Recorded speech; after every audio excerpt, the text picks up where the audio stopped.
Hello everyone, welcome to library science notes.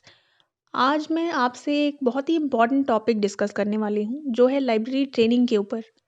बहुत सारे students हैं जिनको ये कन्फ्यूजन रहता है कि क्या ट्रेनिंग करना या अप्रेंटिसशिप करना ज़रूरी है या ऑप्शनल है। तो हम इसी के बारे में बात करेंगे। पहले तो ये जानना ज़रूरी है कि ये कोर्स है क्या। देखिए, बीलिब का मतलब है bachelors of library and information science, जिसको हम BLIS के नाम से भी जानते हैं। एमलिब या MLIS यानी masters of library and information science, ये 2 कोर्सेज़ होते हैं जो आपको ग्रेजुएशन के बाद ही करने होते हैं। आप किसी भी स्ट्रीम से ग्रेजुएट हैं, उसके बाद आप ये कोर्स में एनरोल हो सकते हैं। पहले आप बीलिब करेंगे और फिर बीलिब में जब आप पास हो जाएँगे तो आप एमलिब कर सकते हैं। इन कोर्सेज़ की एक बहुत अच्छी बात ये है कि कोर्स कंप्लीट होते ही आप एलिजिबल हो जाते हैं जॉब के लिए।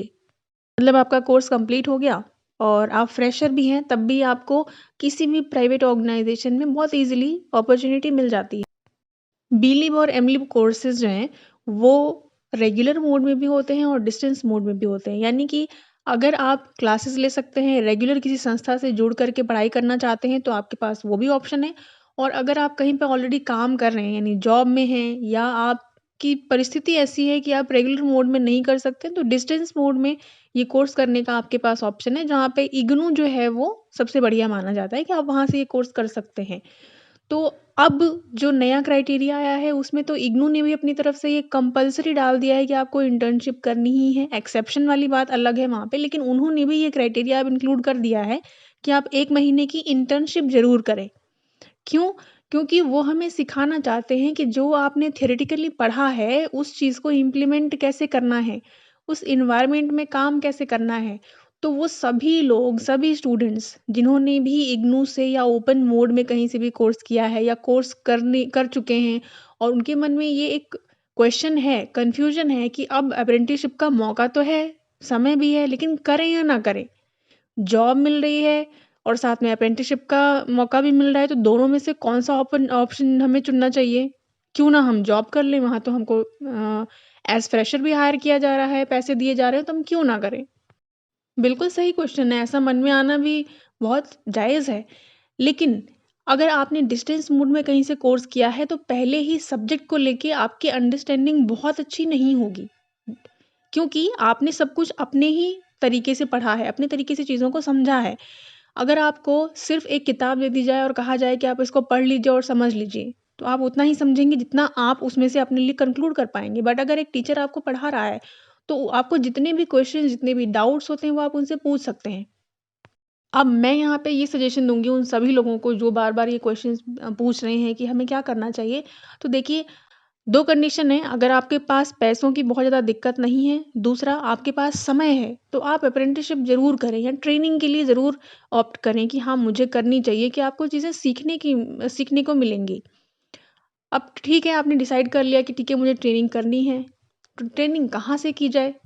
ये भी तो एक क्वेश्चन है। सबसे पहली चीज़ तो किसी भी स्कूल लाइब्रेरी में ट्रेनिंग ना करें। आप कॉलेज या यूनिवर्सिटी की लाइब्रेरी को ही प्रेफ़र करें ट्रेनिंग करने के लिए। अगर आप यूनिवर्सिटी लाइब्रेरी या कोई स्पेशल इंस्टीट्यूट है, वहाँ की लाइब्रेरी के लिए जा सकते हैं, तो और भी अच्छी बात है। देखिए, अपॉर्च्युनिटीज़ 2 तरीके की मिलती हैं ट्रेनिंग के लिए। एक तो जिसमें आपको पेड मिलती है, यानी ट्रेनिंग की वैकेंसीज़ आती हैं बहुत जगह पे, जहाँ आप अप्लाई कर सकते हैं और आपको कुछ अमाउंट भी दिया जाएगा, जब तक आपको वो ट्रेनिंग करवाते हैं।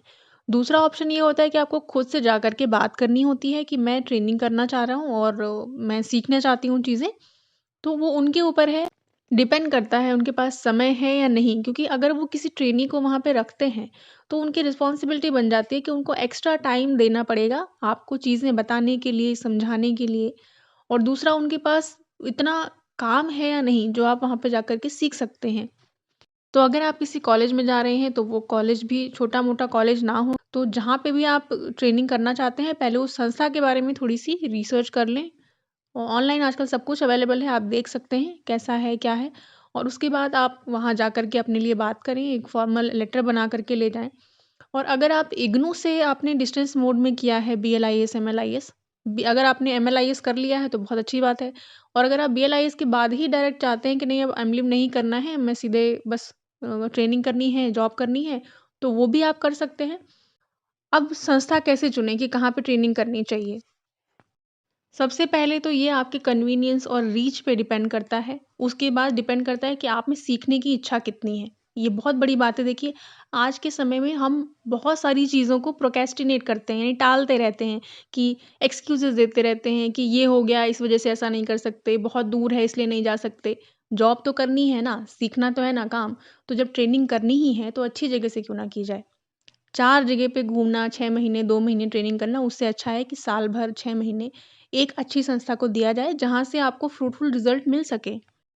तो स्कूल लाइब्रेरी को चूज़ नहीं करेंगे क्योंकि वहाँ पे जॉब करने के लिए ठीक है, लेकिन सीखने के लिए ज़्यादा चीज़ें नहीं हैं। आप अगर किसी कॉलेज को चूज़ करते हैं, तो कॉलेज में भी ये ध्यान रखें कि वो छोटा कॉलेज ना हो, स्ट्रेंथ भी ठीक-ठाक हो ताकि आपको यूज़र को हैंडल करना आए, रश कैसे हैंडल करना किया जाता है और अलग-अलग सेक्शंस हों उस लाइब्रेरी में, तो छोटे कॉलेजेस में भी नहीं जाना है। कॉलेज या फिर यूनिवर्सिटी, सबसे अच्छा ऑप्शन है आप किसी यूनिवर्सिटी लाइब्रेरी में अगर जा सकें तो। ऐसी लाइब्रेरी चूज़ करें जहाँ पे लाइब्रेरी बड़ी हो, यूज़र अलग-अलग तरीके के हों और वहाँ पे अलग-अलग सेक्शंस हों। तो जब बड़ी लाइब्रेरी होगी, बहुत सारे सेक्शंस होंगे तो आपको सब कुछ सीखने के लिए मिलेगा।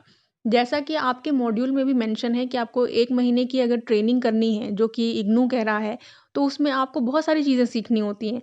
आपको सर्कुलेशन भी आना चाहिए, आपको एक्विज़िशन भी आना चाहिए, ठीक है? हर एक चीज़ आपको आनी चाहिए, तो हर एक चीज़ आप कैसे सीखेंगे? जब वहाँ पे वो सेक्शंस होंगे तभी तो सीखेंगे। अगर आपको कह रहे हैं कि टेक्निकल वर्क भी आना चाहिए, तो टेक्निकल काम वहाँ पे होता होगा तभी तो आपको आएगा।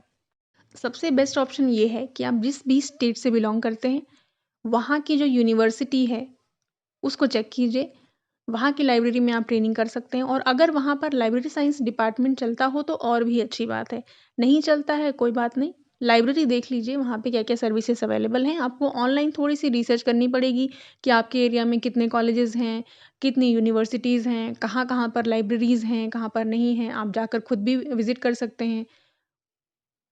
आप पब्लिक लाइब्रेरी से भी ट्रेनिंग कर सकते हैं, लेकिन पब्लिक लाइब्रेरी अच्छी होनी चाहिए। ऐसा नहीं है कि वहाँ पे ताला ही लगा रहता है, ना यूज़र आता है, ना कोई काम होता है, बस आपने वहाँ से एक सर्टिफ़िकेट बनवा लिया, तो वो सर्टिफ़िकेट किसी काम का नहीं है।